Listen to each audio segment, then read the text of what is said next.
Parker. Well, I'm in the middle of an intense game of Clash. Oh, fuck!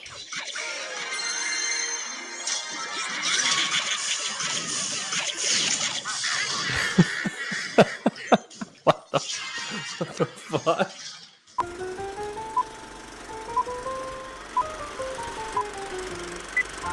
Ladies and gentlemen, prepare for a cinematic odyssey through the 100 greatest films spanning from the roaring 1920s to the cutting-edge masterpieces of 2024. Carefully curated from the lovely people on Letterboxd. Two intrepid souls embark on a journey through a treasure trove of timeless classics and groundbreaking contemporary works, where each frame embodies the enduring magic of the silver screen. Grab your popcorn and join us on this epic expedition through a century of cinematic excellence, where every film promises to enchant, inspire, and leave an indelible mark on the soul. And now, for your listening pleasure, here are the LetterBros. Welcome, everybody, to the newest episode of LetterBros, where we let a wheel decide our fate and what movie we will watch next, based off the top 100 movies on Letterboxd. As always, I'm Felix, and I'm joined by my buddy Parker. How we doing today, dude? Doing good, Felix. Just had a nice Chick-fil-A dinner, ready to sip some of this Pinot Noir and talk about Witness for the Prosecution. Very excited. Super stoked. I literally just finished watching the movie, I want to say like 10 minutes ago. And so I like it that it's just fresh in my mind. And I'm also just liking it because this movie was fucking awesome. Yeah, definitely. So wildly different. Was wildly different. It's our second film from director Billy Wilder. The first film that we watched on this entire podcast series was a Billy Wilder film, Sunset Boulevard. And you're right, these two were very different films in a lot of different ways. And we're going to dive into that. But of course, today we are talking about Witness for the Prosecution, 1957 Billy Wilder film that's set in London. And it's a gripping courtroom drama that follows our protagonist, Leonard Vole, who's a charming man who's been accused of murdering a wealthy widow. His defense attorney is the ailing Sir Wilfred Robarts, who just got out of the hospital for a heart attack. And he's starting to delve deeper into the case. And as he does so, surprising twists, complex relationships, and a whole bunch of other malarkey come to light. The film weaves a very intricate tale of justice, deception, and intrigue. And I don't know about you, but it kept me guessing literally up until the very end, where we got a spectacular finale that we'll talk about in due time. More than any other film that we've talked about, if you haven't seen Witness for the Prosecution, go watch it and then come back and join us for a conversation and leave what you thought in the comments. And while we're talking about comments, feel free to, like the video, tell your friends about LetterBros. We don't really ever say that, Felix, but it is appreciated if you're able to do so. It is. I definitely like pulling up my good old YouTube Studio app and just seeing some of the discussions that we had. I loved the ones on Sancho the Bailiff, so shout out to everybody that commented on that one and on the Star Wars one as well. Just we love seeing the fuel of conversation be dealt with in the comments. Funny enough about just this movie and talking about it and making sure that like you definitely go and watch it before watching this episode. And I did hear before I watched it, I had heard, it's like some of the craziest last 10 minutes in cinema history. And I was like, okay, what are we getting into? And I really didn't know what to expect. There were some things that I knew, and we'll talk about the ending in full force here in a little bit. But there was one thing that I was pretty certain of. Before we dive into the conversation, though, Felix, one thing I would like to do, too, is just kind of run through the main cast first and any awards so that we get that out of the way and we can refer back to them as we talk about the movie. Our lead character, Leonard Vole, is played by Tyrone Power. Marlene Dietrich stars as Christine Vole. Charles Laughton is Sir Wilfred Robarts. And we have Elsa Lanchester as Miss Plimsoll, who I think Elsa Lanchester was nominated for Best Supporting Actress, if I'm not mistaken. She was. And Tyrone Power was also nominated for Best Actor at this year's Oscars.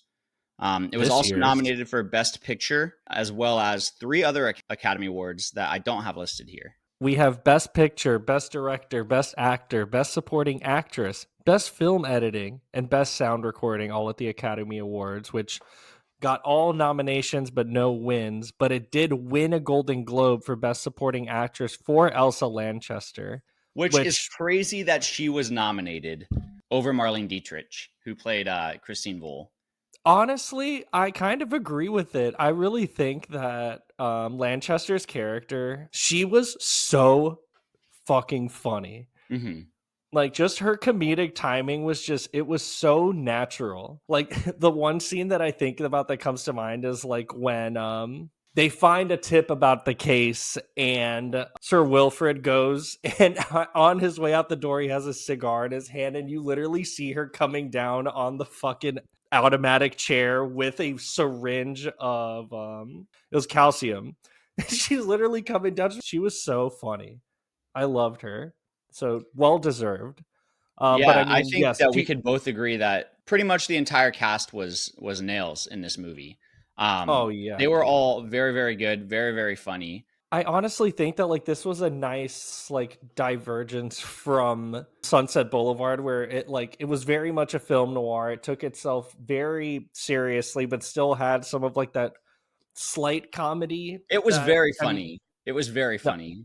no, this one was hilarious. Like Charles Lawton, I have such a high respect for now that like he was one so funny, but then could just turn it on, and in those courtroom scenes was just a fucking powerhouse. And he did an excellent job of really, convincing us that this man could die if he gets too into this case. I mean, that really put me on the edge of my seat. It made me short of breath when he would start to get amped up and then clutch his chest and get all sweaty.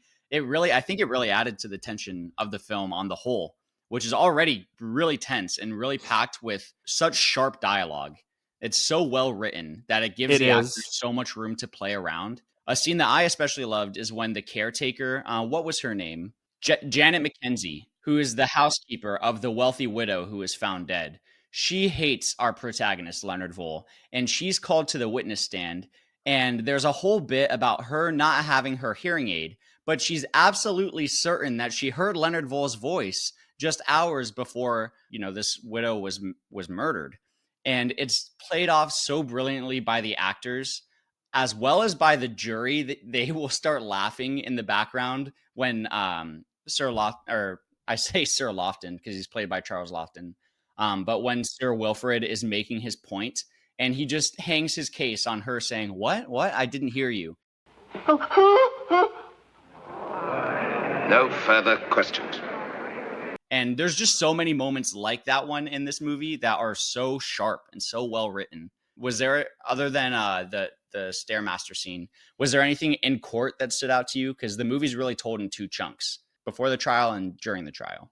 No, I mean, just like going back to those times where you think like that Sir Wilfrid could just literally die right there in the courtroom is when he's cross-examining Christine, and he literally just ends up like being a liar. Fact, a chronic and habitual liar. Like, and that's when he like kind of falls down and everybody's like huddled around him. Like, this is the most emotion that he has given out in the courtroom, and it's at one of the most pivotal scenes of the movie when he's having this cross-examination. Because I mean, up until this point, yes, Christine is a really fucking weird character.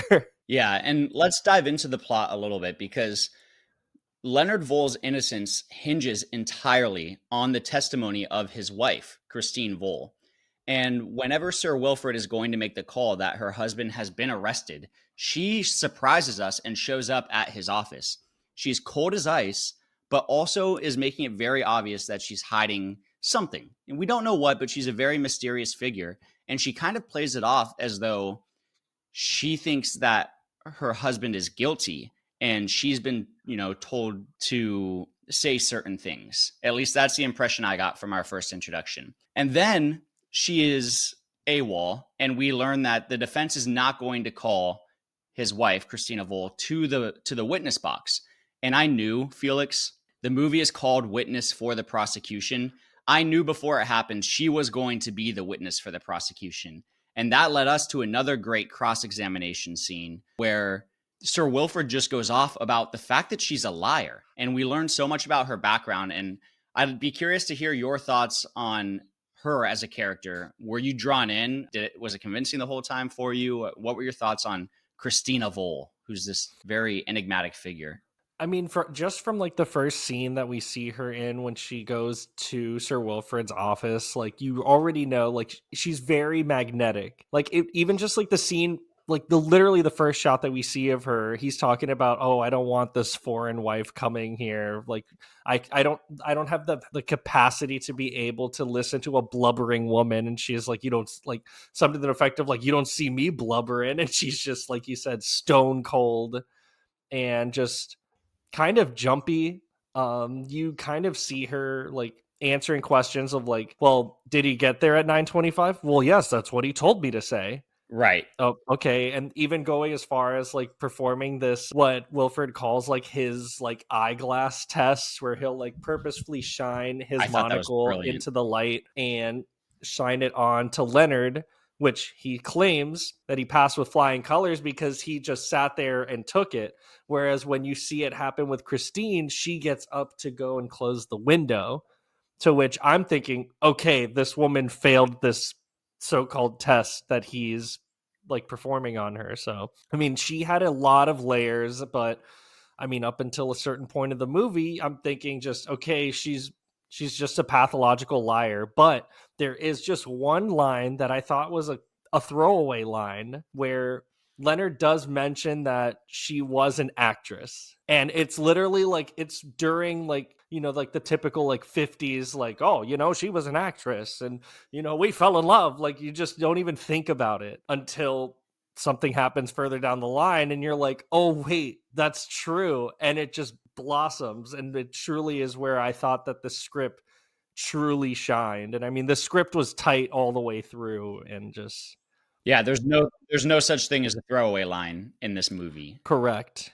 No, it's and just to answer your question, I think like I was very one dimensional at first. I'm just thinking, okay, like she's just the typical like stone faced German. But then as you go through, like you say, she's not even shedding a tear at all until a certain point of the movie. And she's just multi layered. And I'm surprised that she didn't get nominated for more awards. Mm-hmm. Yes, definitely. I think what's great about this movie is that every character has equally believable testimony when being questioned by both the prosecution, and then it's just shot down by the defense. And really the whole time you're left, you know, as a member of the jury, trying to decide in your mind what is really going on here.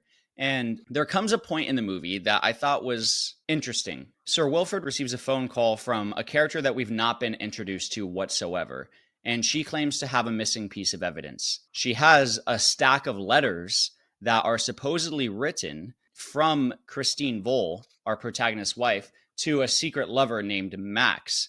And it's apparently going to be very important for the defense. Now, I thought that the way that the letters were presented in court by Sir Wilfred was brilliant, where he has just a normal piece of paper and then gets Christine Vole to admit what her print actually looks like. He goes, okay, so a blue label at the bottom like these, and then there's a big reveal. I was literally clapping in my bedroom, like, yeah, let's go. But Felix, who is playing who at this point? And that's where I think this movie becomes very highly rewatchable. I'd love to give it another watch, and with knowing everything that we know now. And I think that we should get into the final 10 minutes, the lauded final 10 minutes. Let's do it. And break that down. So we get the verdict. Our protagonist, Leonard Vole, who has been in many people's mind, he's been not guilty this whole time because there's just really not a lot of evidence, and the defense has made a very good case. So Leonard Vole is found not guilty by the jury. We see Sir Wilfred sitting in the courtroom, and in his mind, things still don't add up. There's still something amiss here. And that is when Christine Vole comes in and is talking with Sir Wilfred, because there's an angry mob outside that's ready to lynch her because she was just put on blast on the witness stand. And she goes, no, it's because I knew he was guilty this whole time. And we find out, A, that Leonard has been guilty this whole time, and B, that Christine Vole really was completely in love with him and had spun this whole yarn just to convince people that she was insane, take the fall for her husband, knowing in the long term they would find him to be innocent. So that is a couple of twists already mind-blowing. And then what comes to light, Felix? there was a brief scene in which an excursion of Leonard is brought to light, where he went into a travel agency and was looking at cruises, and the prosecution made it seem that, oh, he must have known that this widow's inheritance was coming his way because he was planning a cruise. And he plays it off very convincingly that, oh, he had just met someone at the bar and they were doing it for laughs and for jokes. But no, we find out that he's actually really just been having an affair on Christine this whole time. There's some brunette girl who's been sitting in the audience next to Miss Plimsoll the entire time, who's actually crying her eyes out in the fucking courtroom. And I'm like, oh wow, she's very emotional. Like he really does have a way with women, because that's kind of alluded to throughout the film. And I thought she was just a bystander. No, his secret girlfriend that he then runs off with, which angers Christine, who has now been cheated on and is going to be put on trial for perjury as well as for accessory to murder. She thinks, fuck it, I'm already going to jail, and kills Leonard and just stabs him. And that's not all, folks. We then see Sir Wilfrid turn around and say, I'm not fucking leaving. Full Wolf of Wall Street moment. Now he's going to go and represent Christine. I'm not fucking leaving. I'm not leaving. So we just get an absolute whirlwind of an ending. I loved it. I thought to pull off that many twists that flawlessly with so much grace is just something that you do not see often. I mean, really an accomplishment and so much fun to watch. What did you, I assume you had similar feelings about the ending? No, dude. And just like what I thought was really sweet too is that we get this banter between Sir Wilfrid and Miss Plimsoll. The entire movie, they are like butting heads with each other, and at like literally at that end of the movie, as they're literally like, we got to get on the boat to Bermuda, she's like, cancel the boat, he's got a case to run. Like, it was fucking great. It was like the pivotal, like fucking 50s movie ending of them just walking out into the sunset. I'm like, I want a sequel. Make it fucking happen. I want to see this case so badly. But it just goes to show just how good this script is, that like, I'm thinking like, because a lot of like 50s movies, it could be hit or miss with the humor. That like, it could either be like slapsticky or just like, could miss, but like this is just like very dry, it's so funny humor that works, so still works to this day, and it's so good. Like, just everything that Sir Wilfrid was saying was so great, but just again, to your point of just being able to pull off these many fucking M. Night Shyamalan ass twists. And I forgot one, that Christine was actually playing the secret witness and had wrote those letters herself. To which I was like, bro, the Cockney accented lady is how my subtitles portrayed it. I was like, this is the worst Cockney accent I've ever heard in my life.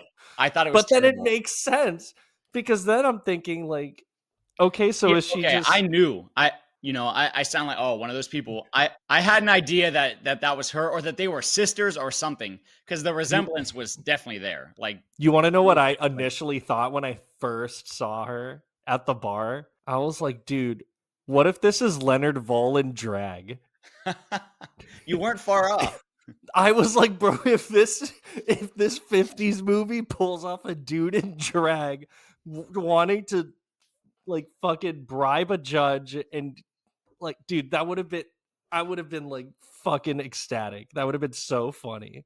But then it's even better that it is fucking Christine. So, oh my, this movie was great. And it really makes me excited to see more Billy Wilder, just because, you know, you've talked about The Apartment and how funny it is. And I mean, you watch Sunset Boulevard and you're like, you kind of see glimpses of like the humor in there. And I was like, I don't really know how funny could it be. This movie solidified for me that, like, yes, Billy Wilder is fucking hilarious. Yeah, I mean, this movie really lies somewhere between Sunset Boulevard and The Apartment, because The Apartment is far more slapsticky. It's still very funny, but it's an outright comedy. And this still had a lot of the drama, and it still was very funny at the same time. So, which I like. I love that balance, like, between being able to just turn it on and have just these slight jokes throughout the movie and have those moments be funny, and not like spoon-fed to you like a Marvel movie where it's like, oh, well, we gotta stop Thanos, blah, blah, like some stupid fucking joke like that. but to have it like be natural in the conversation, but then also turn on the courtroom drama switch and have it still be effective. So what I would want to say is just did you have any sort of gripes with the movie Yeah, at all? I'm glad you asked, because I was going to ask you the same thing here. I think that really probably my biggest issue was the fact that there was so much resemblance between Christine and this Cockney lady, that portion of the movie felt like it could have probably been handled just a little bit better and written a little. That's the only time where I feel like the movie wasn't as clever as it had been, was trying to get that set up. And it's not a huge gripe with the movie in any way, but if I had to pull something, it would be that. Did you have any major cons? I think also the pace kind of slowed a little bit with some of the flashbacks, which the flashbacks were necessary, but we were in such a high stakes, fast paced courtroom environment, and we would kind of randomly be thrust out of that for a much slower paced flashback. I think some of Yeah. those could have been a little quicker. I'd say What about you? specifically like the kind of the flashback when they're back in Germany, even though like the scene of them like clearing everybody out and Leonard is just kind of slyly putting his drink up and hiding, like that part was slick. Yeah, But then I enjoyed it. I just thought that it just was the fact that it wasn't well placed. Maybe I would have liked that in the beginning when they're first in Sir Wilfred's office. or like have it, yeah, introduced to that where he's like, I met my wife a long time ago, and then Right. introduced, but then that also takes away from the reveal of like who is his wife. Like, is she this like she gonna be this teary-eyed Sure. woman, but then have it be this stone cold German? I think my gripe with that scene mostly was that they played off the joke of transactions via physical attraction for a little bit too long, where he's like, And that's what I mean. Like just in little bits, it could have been cut down. well, not that. I'm just like, you're just beating the joke down where he's like, how much for some sugar? How much for some bacon, some milk, I thought some it worked. eggs? And I was Yeah, like, all right, like I thought it was funny. get the fucking ball rolling, bro. Like this movie did not have to be an hour and 53 minutes, bro.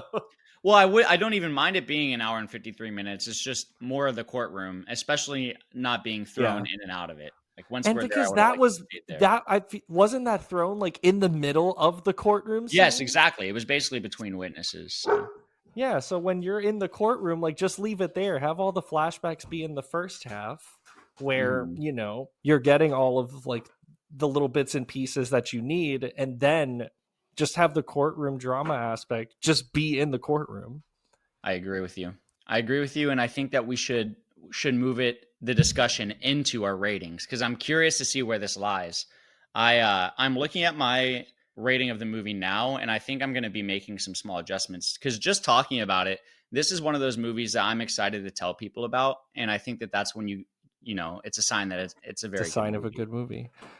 But all right, let's get into All it. right, let's do it. All right, so enjoyability and rewatchability. So far, like I know we've only watched two of them, and Billy Wilder has a very extensive filmography. This has been my favorite one so far. I gave it a 14 out of 15 because obviously it's not up there with, like a Spirited Away or Star Wars, where it's like it's something that's completely changed my life. But I feel that this is a movie that I could have in a healthy rotation and continue to love it every single time I watch it. Agreed. I gave it a 13 out of 15. I would be excited to rewatch it just because knowing the ending, it gives you a whole complete new perspective. And like I said earlier, it's one that I definitely would recommend for other people. I've already recommended to my grandpa that he watches this movie, think he would love it. So that's how I know it's really truly something that's enjoyable. For a story, I think I also gave it a 13 out of 15. Mm-hmm. Yeah, a 13 out of 15. Just because while it is, just a courtroom drama, the way that it's written is very intriguing and it keeps you interested the entire time, and it doesn't feel inauthentic when it does reveal the twists at the end. Every single one of them feel earned, like the characters have come to make those decisions from a rational, so to speak, point of view. I gave this a 14 out of 15. I mean, the script is really tight. The story is intriguing all the way through with like, I had to like scrape the bottom of the barrel for any sort of like cons for this movie because it's just You're having fun all the way through. The jokes still hit all of these years later. Like, I think out of like the movies we've watched, I have not like audibly laughed at stuff. And this movie truly is just, it's a roaring good time, and it's all thanks to just the story that Billy Wilder has cooked up in this movie. That also bleeds into my lasting impression for this movie. I gave it a 13 out of 15. This is something that, like, again, was introduced to Sunset Boulevard that already has this kind of like pop culture, like kind of shadow over Hollywood. It's like we mentioned in that first episode, it's referenced a lot in many different mediums, and introduced me to like the kind of filmmaker Billy Wilder is and what kind of like impact he's on Hollywood. This one, it's easily one of the best court dramas I've seen, but we also have not gotten to 12 Angry Men yet. No, we haven't. I have seen 12 Angry Men, and I enjoyed this just as much. And I think it was just as well told. And it's interesting because the jury's not involved in this movie really whatsoever. So you get the opposite perspective of the courtroom drama. I think it'd be a really, really great double feature. 12 Angry Men and Witness for the Prosecution. I give this a 12 out of 15 for a lasting impression. Really, everything that you said, it's one that will stick with me, and I'm probably, going to revisit and think about and continue to enjoy and kind of ruminate on. And obviously, it's made an impact on American cinema, and I'm sure laid the groundwork for a lot of the legal thrillers that we're getting today. So a 12 for me there. For visual and auditory appeal, this is an interesting one. I'm hovering between a 7 and an 8 because the movie looked good. It didn't do anything out of the ordinary, but I think it did have a lot of good shots that put certain characters in positions of power, and it did a lot of good work with the cinematography, did a lot of groundwork for the characters' perspectives. And the score was also good. I'll give it an 8. I'll err on the side of positive. I'll give it an 8 out of 10. But nothing like extraordinary, I gave it a 7 out of 10. Like you said, there are certain shot selections. Like there's one specifically of just like when they're about to bring up Leonard to the witness stand, when they just have that still shot of Sir Wilfrid just sat there as he's giving this sort of mini monologue before he goes up to the stand. Like that shot was really great. I mean, this isn't a movie that it's supposed to be like visually like stunning or have this like sweeping score. Even though I really liked the score at the end of the movie, I thought that was a really nice way to like cap off the movie. But at the end of the day, this isn't something that's going to be like visual and auditory eye candy for me, but it still looked really good for the shot selections that it had. I did like real quick the camera work when Sir Wilfrid and his nurse are talking back and forth from the balcony while he's in court. I thought that the camera work there was very clever. Oh, when she like has her alarm go off to like go take his medicine. Yeah, and he's looking back up at her and sipping the brandy and giving her that look. Like it was very Which well done. I was like the whole time, I'm like, bro, he's like, yeah, it's hot cocoa. I'm like, that shit does not look like hot. She knew the whole time. Which was so funny at the end. And she's like, don't forget your brandy. And I was just like, again, that moment was so genuine and so serene. I loved it. For pacing, I went and gave this an 8 out of 10. I felt that having that sort of like midway point of like everything building towards the case and giving you all of this information, and then having the rest of it take place in the courtroom was a very nice way to just continue to push the story forward and not have it feel like it's lulling. But like we mentioned earlier, just that one flashback in the middle of the courtroom scene felt a little bit out of place, and felt that like it kind of like held back the movie that was hitting at like 80 miles an hour. Yeah, I give it an 8 too, for everything that you just said. For acting, a lot of great performances here. The Cockney accent whole bit threw me off a little bit, and there were just some moments here and there that brought it down to a 9 for me, close to a 10. I mean, a lot of really good acting going on here. It was so enjoyable to watch everyone's performance. I'm very curious what you gave it. I'm going to guess you gave it a 10.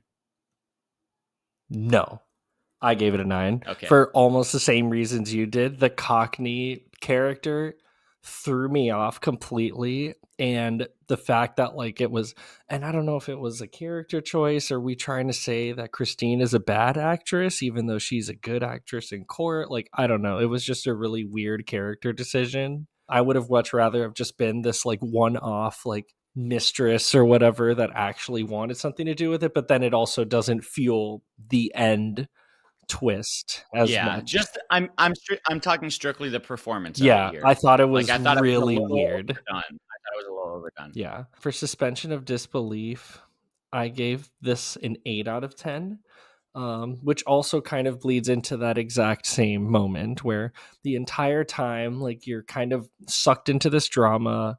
There's a lot of, different things going on with the story that makes sense, but then that part and the performance behind it kind of took me out of it a little bit. But not enough that I'm going to be dropping it down a 7 or a 6 because, for the majority of the time, I was hooked. Yeah, I give it an 8 also. I could bump it up to a 9 because for how much is at play here, like there's so many different things going on and you still believe it the entire time. Like there were a few moments where I kind of thought, I don't know how well that was explained or pulled off, but an 8 out of 10 for me, almost a 9. For originality, I also gave it an 8. It is based off of a novel, as you and I had kind of discussed, which I don't really knock it much for that. It is an incredibly original courtroom drama that did a whole bunch of crazy stuff and pulled it off spectacularly. So I give it its fair share of props there. Again, I could probably bump it up to a 9, but I'll leave it at an 8. What did you think for originality? I also gave it an 8, for those same reasons. Like, the beginning of the movie was very funny, and going into it, I thought that was kind of just going to be like the theme of the whole movie, that we're going to have kind of this like slight slapstick, like courtroom drama, which again is told in an original way. I had not seen a courtroom drama like this before, but then once we're in the courtroom and, you know, you're getting those sort of like regular like Law and Order beats, I was like, okay, like this feels normal. Obviously, like, I'm still hooked with like the story that's going on with it, but it's not something that's like wholly original in my eyes. For attachment, I gave this a 4 to go and bump it up to an 85 and give it that 4.5 rating. But this is a movie that I had so much fun watching, and I'm thoroughly excited to be able to go and watch this movie again and still be able to enjoy it just as much as I did the first time. I also give it a 4. Nice. Just for me, right on the really high side of 4 stars. And it's weird, in my mind, it is a 4.5-star movie, but I don't know. It's just the way that these numbers work sometimes. So on the high side of 4 stars for me, but one of my favorites so far. I think the funniest movie we watched so far. Where does it It's great. land on our list? We're about to find out there. I'm about to be really mad. It's our new number 4. Okay, great. Yeah, so that's great. Right above high and low. So we got Witness for the Prosecution. Glad it's in our top 5. 19. Yes, absolutely. It deserves to be. Oh, I see High and Low on there, and I think they're remaking that this year. Spike Lee. Spike Lee is remaking High and Low? That, yeah. That's weird. I know. I think it's going to be called Highest and Lowest. What the? No, it's not. Yeah, bro, look it up. You're pulling my leg right now. I'm pulling it up right now, dude. Spike Lee. Highest to lowest. Yep. Oh my God. This is wild, dude. Denzel Washington. Oh, he did talk about this. Yeah. ASAP Rocky. Oh, to Ice Spice. A24. Yo, we might have something. I love to see ASAP Rocky in Highest to Lowest. Yo, that kid that got kidnapped? Yeah, he a munch. That's what it's gonna be, dude. But yeah, so all of that aside, we do have a Spike Lee movie on this list, so maybe that's what we're putting that juju out there. Yes, do the right thing. All right, well, maybe we'll pull it. So yeah, dude, we have a top 20. We do. What a good 20th movie. Which is crazy. So just going from, because now we have a new top 5, so I'll kind of just breeze through it really quickly. So our new top 5 here. Number 5, High and Low, 1963 with a score of 83. Witness for the Prosecution, our newest edition, 1957 with a score of 84. Parasite from 2019 with a score of 85.5. Spirited Away at number 2 with a score of 87. And at number 1, it's still Empire Strikes Back from 1980. Will our next movie topple the number one spot. There's a few movies But on you know here what? that I think could, and that do for me at least. I mean, Yeah, I would know it's think going to be so. hard. You really sway us there on Empire Strikes Back, but that's good. That's good. Correct. 'Cause it But was I great. do think there are a couple movies that I like better than Empire Strikes Back that are on here. Well, let's see what we But- got cooking here. This Awesome. wheel Are is you now ready, 1/5 buddy? smaller than when we started. Great. Correct. Still We 80 can movies to we go. can start to clearly see the names of the movies here now, which is great. All right, But what are will you ready, number buddy? 21 be? Let's do it. Let's do it. Oh, buddy. This makes me nervous every single time. What do we Oh my god. No. Oh, yes! Yes! Let's All right, What did so I freaking tell you, watching dude? the first one though, right? Yes, Okay, absolutely so we for are. those Dude, listening, we pulled hell The Lord yes. of the Rings, The Return of the King. At the time that we created this list was number 16. We are, however, going to be watching the first Lord of the Rings, which is what? The Fellowship of the Ring. And that's also on the top 100, right? Yes, Okay. all three of them are. Okay, that makes it so easy. All right, I'm You don't- excited. You can already see awesome. my rating on there. All right, Which is so we great have- because I'm in the middle of listening to the audiobook for Return of the King. So Oh, now really? this is just telling me that like you got to pick it up. Yeah, when I was back at my old job, I was listening to all the audiobooks for it, and they were all narrated by Andy Serkis. So the guy that plays Gollum, who we won't see much of in this movie, but will become a very pivotal character in the next two. But it's such an amazing audiobook, and this one is no different. But all right, good we're shout. looking here with The Lord of the Rings, The Fellowship of the Ring from 2001, directed by Peter Jackson. One ring to rule them all. Young hobbit Frodo Baggins, after inheriting a mysterious ring from his uncle Bilbo, must leave his home in order to keep it from falling into the hands of its evil creator. Along the way, a fellowship is formed to protect the ring bearer and make sure that the ring arrives at its final destination, Mount Doom, the only place where it can be destroyed. Let's fucking go, bro. Currently the number 6 film on the Letterboxd Top 100 with an average rating of 4.4 stars. So I'm not sure what Fellowship of the Ring was when we created the list. However, I can look it up. I think, and while you're doing that, I think that according to Letterboxd, right, this is the best trilogy of all time. Is there any other trilogy in which all 3 films are... Oh, Human Condition. Fucking Human Condition. Yeah. It I'm was more 76 at the time of creation. Okay, so it hasn't moved an inch. It hasn't moved at all. All right, well, So- I'm excited. I love it. Honestly, like I've said before, Star Wars it's up there for one of my favorite things. To me, this is the perfect trilogy. Like every time I watch it, it will put me back into the mindset of when I watched it for the first time, and it's always like it's going to be amazing. It's going to be so great. So I'm excited for you to be able to get to experience it. But as always, it's been great to be able to talk to you about Witness for the Prosecution. It was so much fun. But as always, where can people find you? Yep. You could find me on Letterboxd, Parker_Paget. Be reviewing some films on there. I've been working on a little something. I've been putting a list together for every movie that I watch according to its score, just ranked, because I don't know why I do these things, but it's fun to make lists. What do you mean? So yeah, if you want to check that out, once I get 100 films on there, I'll put it out. And keep in mind, like it's not my top 100 films I've ever seen. Like actively, as I watch the films, I'm adding them to the list. And I started this like January of last year. So there's like 70, almost 80 films on there. Soon to be 100 for sure. But yeah, every movie I watch is going on there. So I'll be making that not private in a little bit. That'll be nice. I'd love to see that. I know we gotta talk about top 5 of 2024 soon, whenever that'll be. But I know you still gotta watch a couple movies. Yeah. Anora's back in theaters. I saw only on matinee, Yeah. but For real. But yeah, that'll be super fun. You can also follow me on Letterboxd at ETZIO911. anything I'm watching I'm watching Sing Sing this weekend, which will be great. I've heard a lot of good things about it. Thanks AAA 24.